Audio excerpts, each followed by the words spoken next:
Untuk Labura sendiri, bagaimana kondisi ketahanan pangan daerah kita dengan adanya konversi besar-besaran dari dari sawah ke sawit? Ya kalau dihitung net produksinya sih sudah jauh ya sekarang ya. Kalau dulu kan Labuan Batu dulu itu kan memang bisa memproduksi beras untuk Labuan Batu sendiri dan bisa di ekspor lah ya, diekspor keluar. Kan tapi kalau nggak salah saya sekarang itu sudah defisit karena selain konversi lahan yang sudah terjadi, kan memang pemerintah punya program pencetakan sawah baru.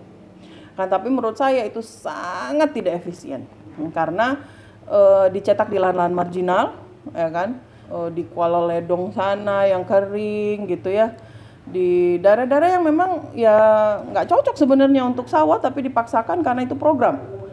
Ya jelaslah nggak berhasil gitu. Sedangkan yang dikonversi ke sawit itu tanah-tanah yang cukup bagus gitu kan, dengan infrastruktur yang sudah mendukung gitu. Jadi kalau dihitung net produksinya memang sudah defisit gitu. Tapi menurut saya sebenarnya nggak harus sih satu daerah itu betul-betul memenuhi sendiri. Akan tetapi harus ada komunikasi yang baik antar wilayah gitu. Jadi kalau misalnya Sumatera Utara atau khususnya Labura ya, kan produksi unggulannya kan sawit gitu ya. Kenapa sih nggak di refinery di sini yang bisa kemudian menjadi produk unggulan dan istilahnya barter dengan daerah lain yang punya kelebihan pangan gitu, misalnya sedang berdagang misalnya. Dan kita akan memastikan pasokan minyak goreng ke sana dan mereka akan memastikan pasokan beras ke sini misalnya. Itu yang skala lokal banget lah misalnya. Kalau untuk Sumatera atau level Indonesia misalnya bikin perjanjian dengan provinsi lain untuk kebutuhan apalah gitu. Iya.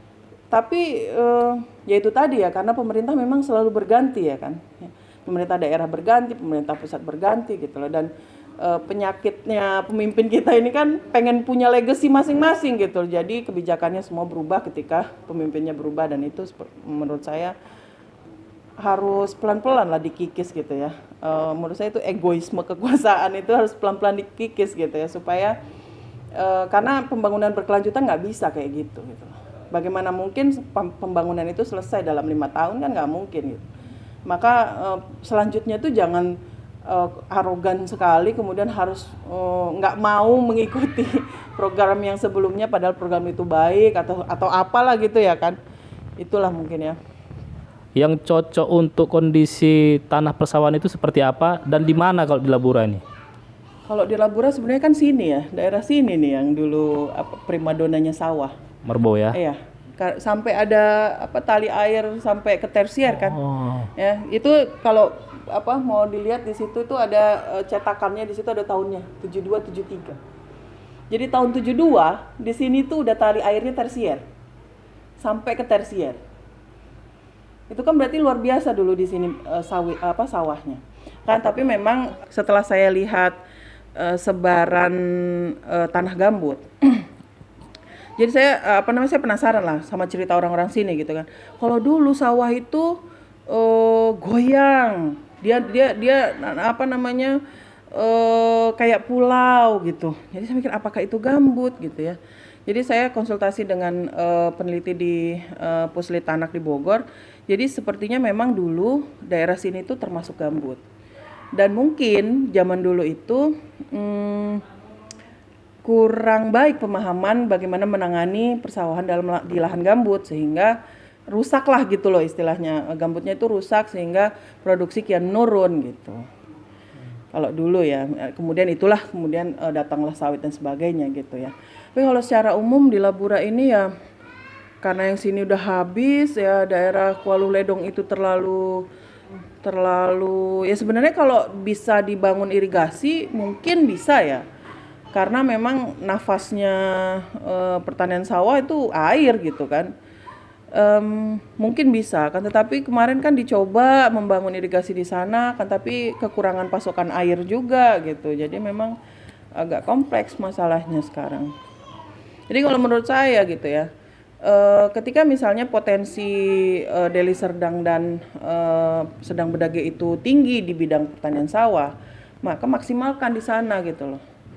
Kemudian jangan kemudian Labura maksa ketika dia sebenarnya potensinya di sawit, ya baguskanlah di bidang masing-masing gitu loh menurut saya. Nggak usah maksa, nggak harus kok satu daerah itu swasembada semua. Tapi kita bisa bekerja sama antar wilayah, tapi bukan kemudian impor dari luar negeri istilahnya kan. Tapi kan impor antar kawan lah istilahnya gitu. Menurut saya masih acceptable lah gitu kan. Untuk ketahanan pangan nasional, solusi dari Anda apa? Ya mau nggak mau kita harus memperbaiki sistem pertanian kita gitu ya. Jadi seringnya karena petani ini kebanyakan hanya menanam. Kemudian dia tidak bisa mengakses pasar pertama gitu. Dia selalu setornya ke toke. Walaupun memang sebenarnya nggak masalah gitu ketika harga panen raya harga nggak jatuh, sebenarnya itu nggak masalah. Cuman kan yang terjadi seperti itu. Jadi bagaimana memutus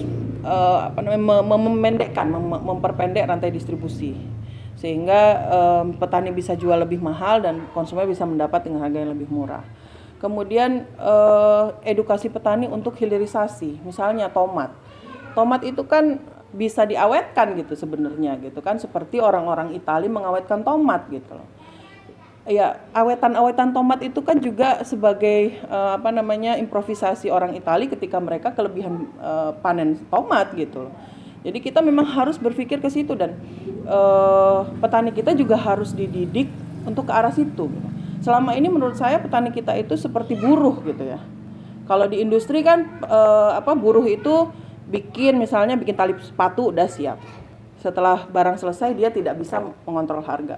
Kan hampir sama dengan petani kalau gitu loh. Dia nanam ya, setelah panen bukan dia yang menentukan harga, tapi pasar.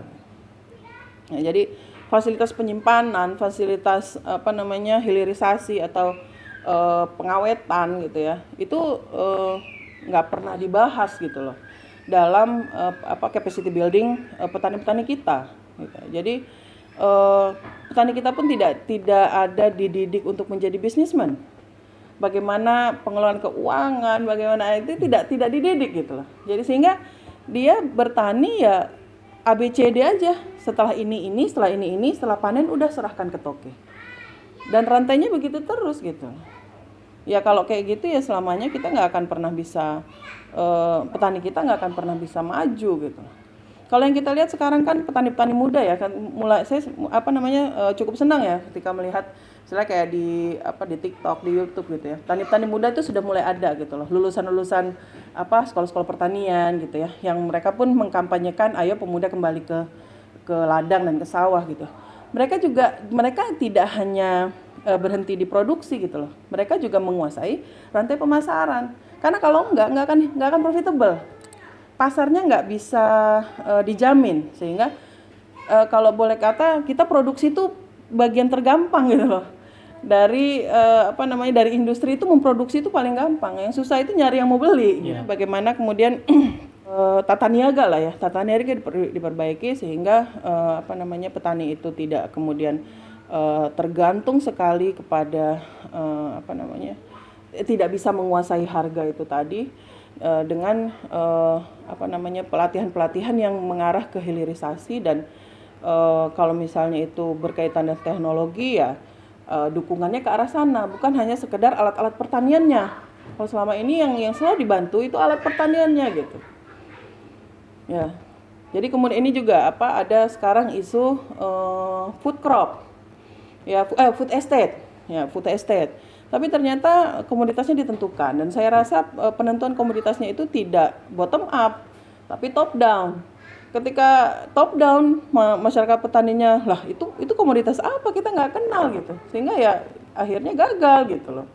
Kenapa sih nggak bottom up? Apa yang petani mau? Petani pengen tanam apa?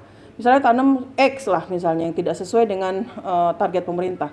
Bagaimana dengan yang ini? Tapi saya nggak bisa. Oh nanti kami ajari. Jadi ada persetujuan dulu gitu loh. Kan orang kan kalau disuruh dan dipaksa itu kan cenderung menolak ya. Beda dengan kita udah sepakat dulu dari awal gitu. Ya, sepertinya model-model seperti ini yang harus dievaluasi oleh pemerintah gitu loh. Kan banyak program-program top down itu yang nggak jalan gitu loh, karena ya entah itu miskomunikasi atau misinformasi dan sebagainya gitu loh. Dan petani akhirnya udahlah nggak usah lah gitu. Jadi secara garis besar political will dan edukasi ya. Iya. Jadi sekian dulu bincang-bincang kami dengan Bu Nina Novira, PhD. Semoga bisa menjadi masukan dan bisa menjadi referensi buat kita dalam menambah wawasan kita tentang ketahanan pangan nasional. Demikian, Assalamualaikum warahmatullahi wabarakatuh.